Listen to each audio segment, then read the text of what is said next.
we need to have a talk about the so-called obesity epidemic. But before we get started, let me quickly introduce myself. My name is Aaliyah. I am a life coach, a mental health coach, and an eating disorders recovery coach. And on this channel, we will be talking about eating disorders and diet recovery, my journey with it in a plus-size body. We're also going to be talking about religious trauma, cultural issues, all types of trauma. As I say, we go really, really deep on this channel. My goal is to empower y'all, is to help heal your heart and rewrite your story with some simple tips and solutions. If you would like to work with me one-on-one or have a free 15-minute consultation, I will leave my email down below. And help me out, y'all. Please like, comment, and subscribe to my channel because it really does help me out and it helps the algorithm. Thank y'all. So let's get back to this talk about this obesity epidemic, okay? This conversation is coming from a compassionate and empathetic lens. It's also coming from just my coaching, my personal experience being in, a bigger body, and of course, my public health knowledge. So we're incorporating all of that today into this video.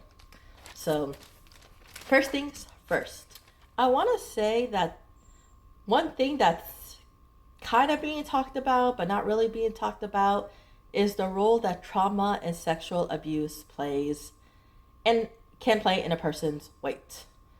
I did talk about it briefly in my Why You Like Being Fat Subconscious video, but I want to just touch on that here a little bit too. As we talked about, it's safety, okay? If you're sexually abused, you do not like attention from people, and being in a bigger body is like a shield. It provides you with that safety.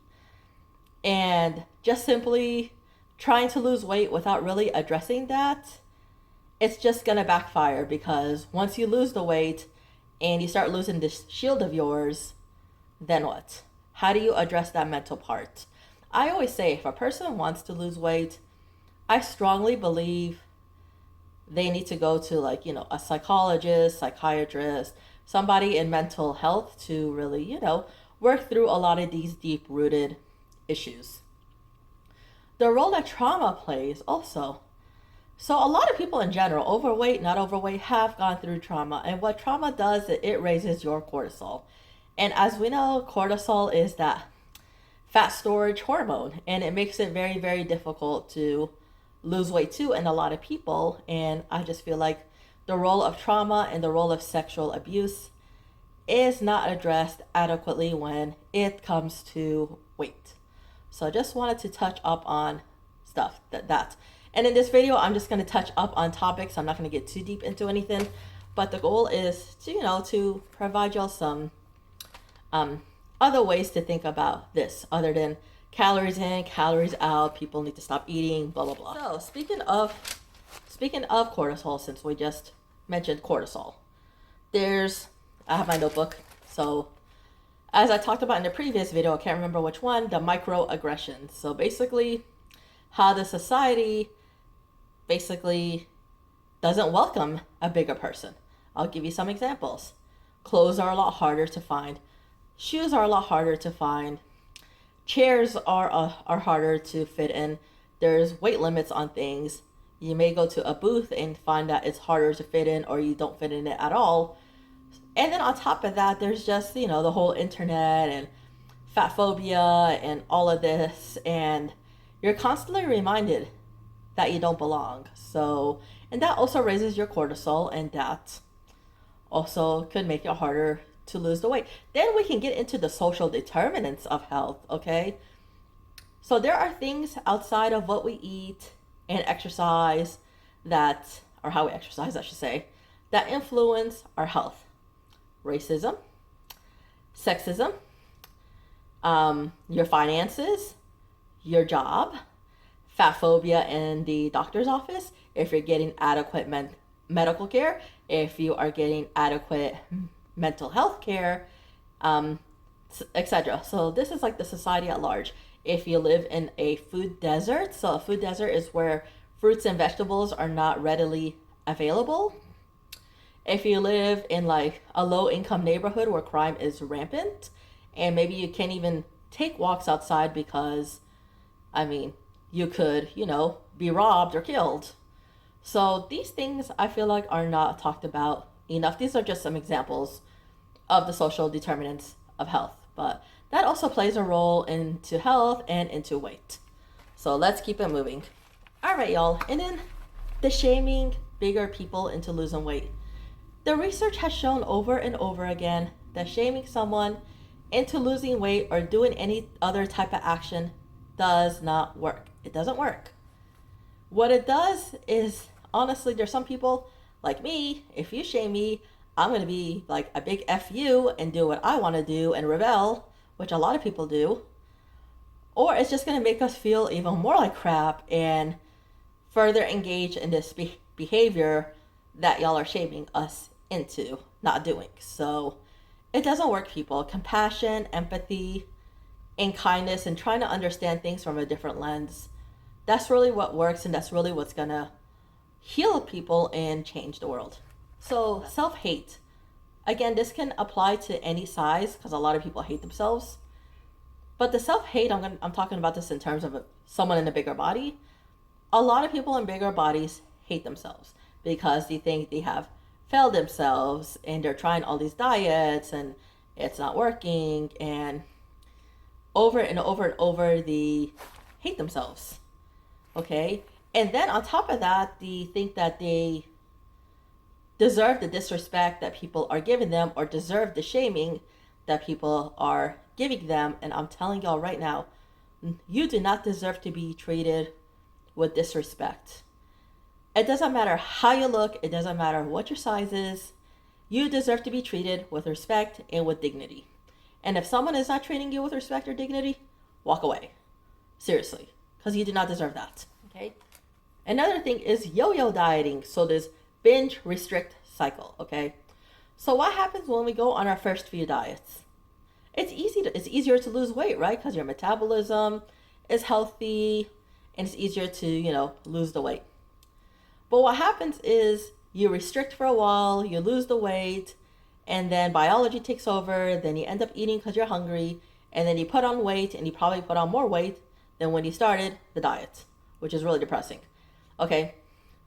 And then that doesn't work, and then you do the same thing over and over and over again. And as you do these diets, the more you diet, the harder it becomes for your body to lose the weight because of metabolic adaptation.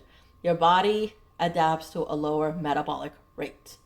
So it becomes a lot harder to lose the weight. Plus your body knows that it's about to go into another form of restriction, so it holds on to that weight for dear life, making it harder and harder to lose the weight.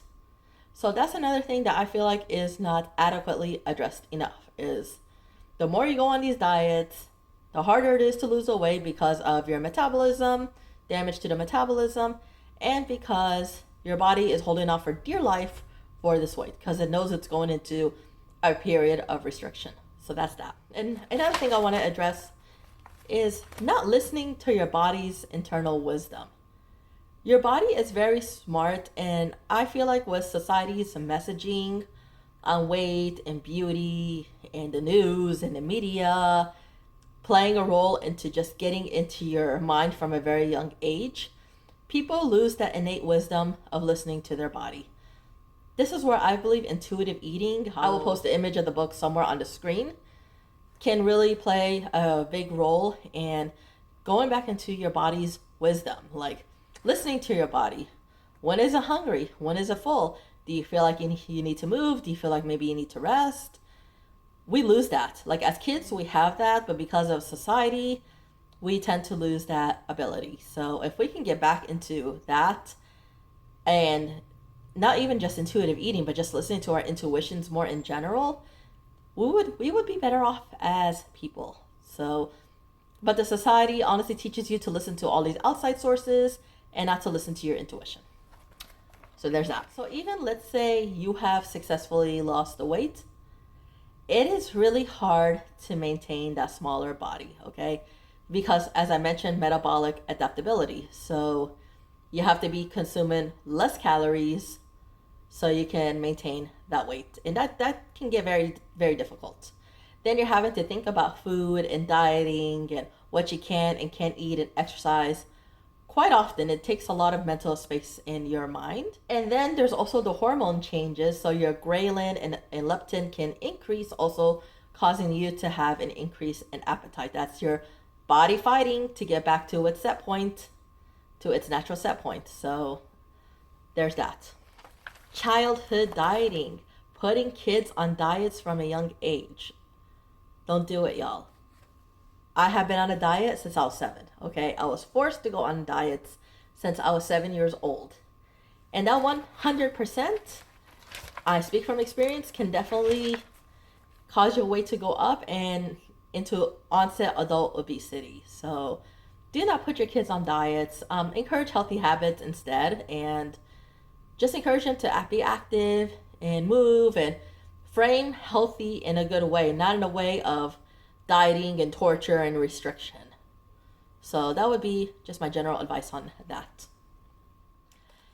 Also, with eating healthy and dieting and trying to lose weight, I've noticed this a lot with my clients. I noticed this with myself when I was losing weight. Like, my personality changed, and not in a good way. Like, I was obsessed with my food, obsessed with my exercise.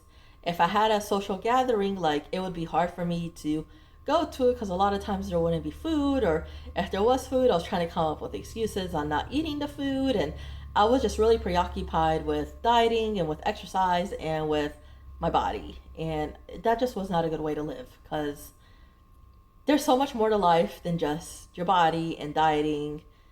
I mean, there's so much to life. There's, traveling, experiencing different cultures, having more fun, having more joy in your life. There's just so much more to life than just your body. And one thing here I want to address is challenging people, having people think. I don't want to say challenge. Having people think on why they are fat phobic, okay? Like, what is it? Like, you see a bigger person and you may get triggered by it, and you may hate them and leave hate comments on their channels, or maybe say something in person. And I want to challenge y'all. Like, why is that? Is it because you look at them and think they're pathetic? Why is that? Do you look at them and think, I'm afraid to lose my privilege as a thin person? Or is it because, well, this is my theory of the herd mentality, okay? And the herd mentality is basically you follow what others say or do. So the government and media and public health are talking about this whole obesity epidemic and how fat people are a danger and how they're like one heart attack closer to death and like all this stuff. And then you see people on these channels basically repeating that same rhetoric, and they're just regurgitating the same information, but they're not really thinking. Like, why is it that I'm like this? Like, why is it that I'm fat phobic? Why is it that I do not like this person? Is this person even harming me? Because 9 times out of 10, dude, we're just minding our own business, trying to live our life. That's it. So I just want to challenge people into really thinking a little bit deeper into this topic, because herd mentality, again, there's a time and a place for herd mentality. For example, maybe there's like a fire or tsunami or something, that's some kind of natural disaster. Yeah, you want to get the hell away from that, okay? But there are also other times, such as maybe this, or like racism, or anything like that, where you just want to kind of think a little bit deeper and be like, okay, is this really the right way to think or do? So yeah, let's just kind of just try to think a little bit more, people. That's all I'm saying. Let's use our critical thinking skills and just try to think a little bit more, not in terms of this, but everything in life. Everything. I always tell people, question everything and stay curious. That's what kids do, and we can learn a lot from the kids. So there's that. And I'm just going to end with this real quickly is, why I decided to go into diet recovery. Again, I talked about it in my eating disorder journey video, but just brief mention is I've tried everything. I've been on a diet since I was 7 years old. I've had food taken away from me. And trust me, I've tried many diets. I've tried almost everything, y'all. Cabbage soup diet, grapefruit diet, South Beach, Atkins, keto, paleo, autoimmune paleo, specific carbohydrate diets, various elimination diets. I've worked with naturopaths, I've worked with functional medicine doctors. I even worked with dietitians on a calorie controlled diet for a bit. And yeah, these would work temporarily. Slim Fast. Oh my God, I did so many. I'm not gonna name everything that I did because it was a lot of things that I've tried. Like I said, I pretty much tried it all. Diet pills, laxatives, all of that. But they would work, especially in my younger years, for a bit. Then I would gain the weight back and then more. And as I got older and older, going into these eating various diets and eating plans or protocols, it became progressively harder and harder to lose weight. The last diet that I went on before recovery, I was actually on this diet for over 3 years. And in those 3 years, I lost 35, 40 pounds maybe in 3 years. And I'm telling you, I had to fight to lose those like 35, 40 pounds. Like it was really, really, really difficult. And when I could not lose any more weight, again, I went to doctors, I went to functional medicine practitioners, went to chiropractors, went to acupuncturists, went to herbalists, went to like endocrinologists, hormone doctors. Like I went to so many specialists. I was even trying to get on Wegovy or Ozempic and nothing would work. Like everything was just like shutting down on me. And I remember crying because I was just like, this isn't fair because I'm trying so hard to lose this weight. Like I was really, really disciplined and tried so hard to lose this weight. And I was trying to get the help and nobody was able to provide the help. And when the last person I went to, she was a functional medicine nurse, said that, Aaliyah, it sounds like you're doing everything right. It just sounds like it's your metabolism. That's when I really started to do the research, and that's when I started to get help in a different way. And that's when I saw the dietitian who told me that I need to increase my calories to get my metabolism up and temporarily gain the weight in order to lose the weight to get my metabolism back up. And that's when later on I found the all-in journey. I worked with a coach, and then I decided to coach on this myself as someone who has been through it in a bigger body, starting off in a bigger body. And yeah, so I just wanted to just speak on this video. I felt like this was something that was heavy in my heart for a bit, and that is it, everybody. That was a heavy topic, but thank y'all so much for sticking around to this topic. Again, please consider liking and subscribing to my channel and comment down below if any of this resonated with you. And yeah, I love y'all so much. I will see y'all in the next video. Bye.